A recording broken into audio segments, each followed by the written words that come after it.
Alors ouais, j'aurais pu vous faire un poisson d'avril d'entrée, mais Titi m'a dit que ça se faisait plus depuis 2005 maximum. Un peu comme chaque style vestimentaire de cette photo. Et ce soir c'est la finale de la Coupe de la Ligue avec une des plus belles affiches possibles, PSG Monaco. Bon, c'est certainement pas celle qu'envisageait Tonton Olas quand il a signé le deal pour qu'elle soit jouée dans son formidable outil.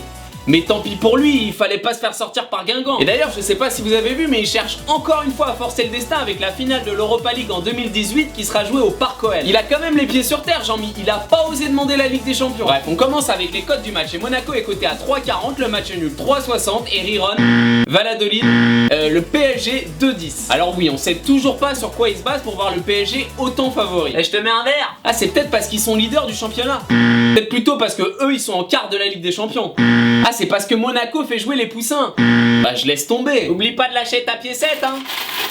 Bon, vous l'êtes sûrement autant que moi, on est tous impatients de voir quelle équipe va poutrer l'autre pour le premier trophée de la saison. Ça compte pas le trophée des champions. Perso, j'ai l'impression que le PSG ne peut que être déçu. Soit ils gagnent et c'est normal, ils reprennent tout juste un peu d'honneur après vous savez quoi. Soit ils perdent et je vous raconte pas la crise. Faudrait pas que les Qataris fassent leur valise, sinon on va se retrouver avec Chantôme et Toulalan en milieu de terrain dans 6 mois. Allez, sinon du côté des effectifs, Marquinhos et Krichevert sont absents côté parisien, tandis qu'à Monaco, Fabinho est suspendu et Falcao et Sidibé reviennent de blessure, donc on sait pas encore s'ils joueront. Seront bien présents par contre tous les magiciens du ballon que vous connaissez, Pastore, Verratti, Bernardo Silva et bien sûr l'attaquant dont tout le monde parle en ce moment, Taylor Moore. Et je crois qu'on est en direct avec lui. Jean-Mich. Taylor, c'est vrai que c'était un grand moment. Taylor Moore, c'est Kylian Mbappé. C'est Kylian, pardon, excusez-moi. Oups. Et c'est bon, j'ai fait le tour de tous les magiciens présents ce soir. Aujourd'hui, je n'accepte pas ma situation. Ah, je me disais bien qu'il en manquait un. Je suis un champion. Mais oui, moi, t'es un champion. Et nous, on passe à bon pronostic.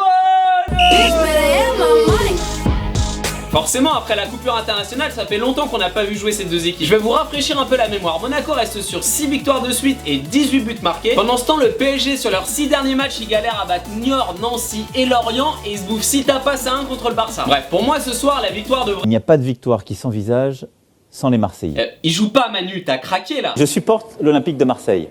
Bah c'est bien, tu joues à 17h contre Dijon, la régalade. Retour au prono, je suis désolé mais quand je vois les deux équipes jouer, je comprends pas les codes. Pour moi, Monaco devrait clairement être favori de cette finale. Je prends une bonne grosse louche de Monaco et une bonne grosse louche du nul. Les codes sont à 3,40 et 3,60. On doit pas assister au même match là, il y a value. Merci d'avoir regardé la vidéo, n'oubliez pas mon salaire, le pouce bleu. Et vous pouvez me suivre sur Snapchat, c'est better. Ciao. Même le grand Léo Messi a annulé son match contre la Bolivie pour venir superviser Kylian, l'OVNI. On m'appelle l'OVNI.